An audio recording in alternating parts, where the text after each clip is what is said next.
नमस्कार दोस्तों, simplifying basic term and condition to advance term and condition में आपका स्वागत है। और आज पार्ट 2 में हम कवर करने वाले हैं अगली 10 वो बेसिक कंडीशंस जिनको आपको सिंप्लीफाइड करना बहुत जरूरी है ताकि आपकी अंडरस्टैंडिंग बिल्कुल क्रिस्टल क्लियर हो। अगर आप सारी बेसिक टर्म्स को समझना चाहते हैं तो मैं रिकमेंड करूंगा कि जो हमारा प्रीवियस वीडियो है पार्ट 1 उसको जरूर देखें ताकि आप एक भी कंडीशन को मिस ना करें। तो वीडियो को शुरुआत करते हैं और समझते हैं टर्म एंड कंडीशंस को सिंपली लैंग्वेज में, ताकि आपकी इंश्योरेंस जर्नी बिल्कुल वाइज रहे, ट्रांसपेरेंट रहे और आपको कोई चाहकर भी मिससेल ना कर पाए। टाइम को बिना वेस्ट किए शुरुआत करते हैं और समझते हैं कि वो कौन सी 10 कंडीशन है और उनका मतलब है क्या। तो सबसे पहले देखते हैं टाइप ऑफ कवरेज। तो एक होता है इंडिविजुअल, एक होता है फैमिली फ्लोटर और एक होता है मल्टी इंडिविजुअल। इनका मतलब क्या है? इंडिविजुअल पॉलिसी वो इंसान जो अपने लिए ले रहा है या अपने फैमिली में किसी और के लिए ले रहा है, बट इंश्योर्ड उसमें एक ही है, तो वो जो कवरेज है वो एक ही इंसान पर एप्लीकेबल होगी। फैमिली फ्लोटर का मतलब है जहां पर या तो हस्बैंड वाइफ या बच्चे ये कवरेज ले रहे हैं, या हस्बैंड बच्चों के साथ, वाइफ बच्चों के साथ, या कुछ एक्सटेंडेड फैमिली फ्लोटर पॉलिसीज भी होती हैं जहां पर आप अपने पेरेंट्स या पेरेंट्स इन लॉ को भी कवर किया जा सकता है, बट ये पॉलिसीज रिकमेंडेड नहीं होती। फिर आता है तीसरा जो एक बहुत ही वाइज कवरेज है, वो है multi individual family floater policy. ये फैमिली फ्लोटर वो पॉलिसीज होती हैं जिसके अंदर जो सम इंश्योर्ड है वो सबका डिफरेंट होता है। जबकि ये फैमिली फ्लोटर हेल्थ इंश्योरेंस में अगर हम देखें तो जो 50 लाख रुपए का अगर आपका हेल्थ इंश्योरेंस है तो वो कवर चारों में डिवाइड है। जबकि मल्टी इंडिविजुअल पॉलिसी में वही चीज देखें तो वो चारों के लिए सबका अपना अपना कवर होता है। ए का 50 लाख, बी का 50 लाख, सी का 50 और डी का 50, तो उसकी कॉस्ट भी अकॉर्डिंगली होती है। तो दोस्तों दूसरी कंडीशन है एंट्री एज। एंट्री एज वो लिमिट जहां पर आप पॉलिसी फर्स्ट टाइम ले रहे हैं कि आप पॉलिसी में किस एज पर एंटर कर रहे हैं। और एंट्री एज का ध्यान सबसे ज्यादा कहां पर रखना होता है? ये होता है जहां पर कोपेमेंट होती है पॉलिसीज में। जैसा कि मैंने पिछली वीडियो में आपको बताया था, जो लोग 60 साल के बाद फर्स्ट टाइम पॉलिसी परचेज कर रहे हैं, बहुत सी ऐसी पॉलिसीज हैं जिनके अंदर उनको एंट्री एज के ऊपर कोपेमेंट लगता है और वो 10 से 20% होता है, और वो सारा आपको ऑलरेडी मैं बता चुका हूं। तीसरी कंडीशन है जो इंपॉर्टेंट भी है और बहुत ही कंफ्यूजिंग भी है, वो है OPD. OPD treatment. OPD generally लोगों को मिसगाइड करता है और हम लोग कभी कभी उस क्लेम को कर देते हैं जो हमारी पॉलिसी के कवरेज में आता ही नहीं है। ओपीडी का मतलब क्या है? ओपीडी, आज हम डॉक्टर के पास गए, मुझे कोई प्रॉब्लम फील हुआ, मैं डॉक्टर के पास गया और डॉक्टर ने मुझे चेक किया, कुछ टेस्ट कराए, मेडिसिन दी और वापस भेज दिया। मतलब कि मेरा जो ट्रीटमेंट है वो एडमिशन में नहीं हुआ, वो नॉर्मली मेडिसिन के साथ हुआ, तो उसको ओपीडी ट्रीटमेंट कहते हैं। जनरली ये हेल्थ इंश्योरेंस में परमानेंटली एक्सक्लूडेड होता है, बट कुछ कंपनीज में ये as a feature with subject to condition cover होता है। जो चौथी इंपॉर्टेंट कंडीशन है वो है आईपीडी, मतलब कि इन पेशेंट हॉस्पिटलाइजेशन, इन पेशेंट ट्रीटमेंट। अब यहां पर भी बहुत ही इंपॉर्टेंट चीज है जो समझनी है।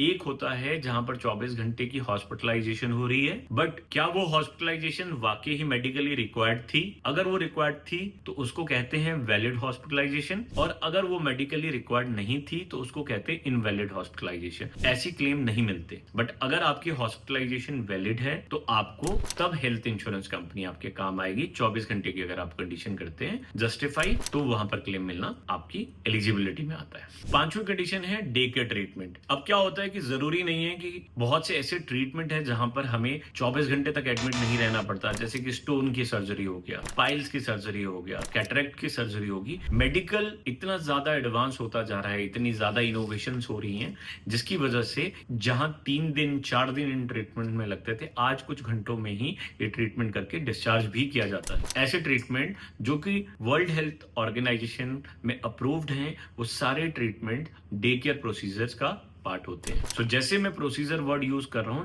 दैट मीन्स ओपीडी नहीं, मतलब कि जहां पर कुछ सर्जरी हो रही है, जहां पर सर्जरी इन्वॉल्व है, ट्रीटमेंट इन्वॉल्व है, तो वो डे केयर प्रोसीजर भी आपकी पॉलिसी में कवर होते हैं।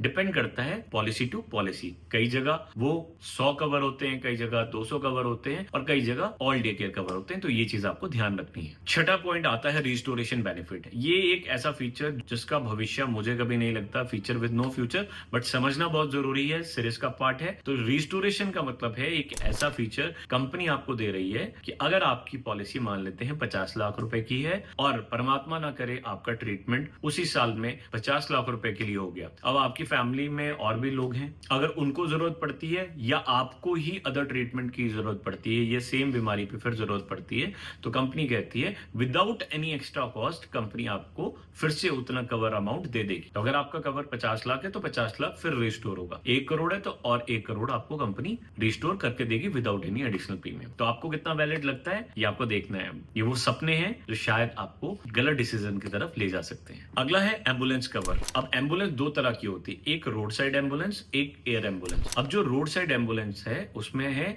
कि अगर मेरी घर पे कोई तबीयत खराब होगी या रोड में एक्सीडेंट हो गया तो वहां से हॉस्पिटल तक ले जाने के लिए जो एम्बुलेंस आप यूज कर रहे हैं उसके जो भी चार्जेस हैं वो इंश्योरेंस कंपनी पे करती है। कुछ पॉलिसीज में ये अनलिमिटेड होता है, कुछ पॉलिसीज में अमाउंट फिक्स्ड होता है और कुछ पॉलिसीज में किलोमीटर्स भी डिफाइन किए होते हैं कि इतने किलोमीटर तक आपका एम्बुलेंस रोड कवर रहेगा। तो रोड एम्बुलेंस की ये लिमिट आपको ध्यान रखनी है। और वेयरएज एयर एम्बुलेंस का मतलब है कि टाइम की शॉर्टेज है और बहुत ज्यादा प्रॉब्लमेटिक कंडीशन है और कहीं एडवांस ट्रीटमेंट के लिए शिफ्ट किया जाना है, तो मतलब कि चॉपर एयर एम्बुलेंस के थ्रू वहां से शिफ्ट किया जाता है, जिसका खर्चा बहुत ज्यादा आता है, 5, 10, 15, 20, 20, 25 लाख रुपए आता है। तो वो भी इंश्योरेंस कंपनी कवर करती है अप टू सर्टेन लिमिट। कुछ पॉलिसीज में 5 लाख तक कवर होता है, कुछ में 10 और कुछ में अप टू सम इंश्योर्ड होता है विद सब्जेक्ट टू कंडीशन। तो ये चीज आपको जरूर ध्यान रखना। 9th कंडीशन जो है वो है pre hospitalization and post hospitalization. Pre hospitalization expenses का मतलब क्या है, होता क्या है कि हॉस्पिटलाइजेशन अमूमन दो तरीके से होती है। एक इमरजेंसी, मतलब कि एक्सीडेंट हो गया, हार्ट अटैक हो गया और सडनली हम रश करते हैं, हॉस्पिटल जाते हैं। दूसरा हुआ कि हमें कोई प्रॉब्लम हुआ पर हम डॉक्टर को चेक कराए, डॉक्टर ने कुछ मेडिसिन दी, कुछ ट्रीटमेंट चलाया, कुछ टेस्ट हुए और कुछ टाइम बाद जाके मुझे एडमिट कर लिया गया ट्रीटमेंट के लिए, तो उसको कहते हैं प्लांट हॉस्पिटलाइजेशन। सो प्लांट हॉस्पिटलाइजेशन के केसेस में आपका खर्चा हॉस्पिटल से पहले भी आया, उसे कहते हैं प्री हॉस्पिटलाइजेशन एक्सपेंसेस। तो ये 3 तरह के खर्चे होते हैं, doctor visit charges, medical test charges और मेडिसिन चार्जेस। तो ये भी आप कंपनी से रिम्बर्स करा सकते, ये कैशलेस नहीं होते। अब कुछ कंपनीज ने ये चीज शुरू करी है, बट प्री कैशलेस नहीं हो सकता बिकॉज जब तक वो हॉस्पिटलाइजेशन नहीं होगा तो वो कैशलेस वैसे ही नहीं हो पाएगा। दूसरा है पोस्ट हॉस्पिटलाइजेशन, कि हॉस्पिटल से डिस्चार्ज हो गए, हॉस्पिटल का सारा खर्चा कंपनी ने पे किया, बट उसके बाद भी आपका ट्रीटमेंट रेगुलरली चलता है और खासकर क्रिटिकल स्टेजेस में ये ज्यादा चलता है और लंबे समय तक चलता है। तो यहाँ आपको ध्यान रखना है कि post hospitalization number of days आपके ज्यादा कवर हो, बेयर मिनिमम 180 डेज, मतलब 6 महीने तक कवर होने चाहिए। इसमें वो 3 खर्चे कवर होते हैं, डॉक्टर कंसल्टेशन चार्जेस, मेडिसिन और मेडिकल टेस्ट। मतलब कि उसके बाद जो भी उस बीमारी से रिलेटेड आपकी मेडिसिन हैं, आपके मेडिकल चेकअप हो रहे हैं, रेगुलर टेस्ट हो रहे हैं, आपको डॉक्टर जो भी आप डॉक्टर के पास जा रहे हैं ट्रीटमेंट के लिए, वो सारी चीजें कवर होती है। So last but not the least but most important is capping. Capping क्या होता है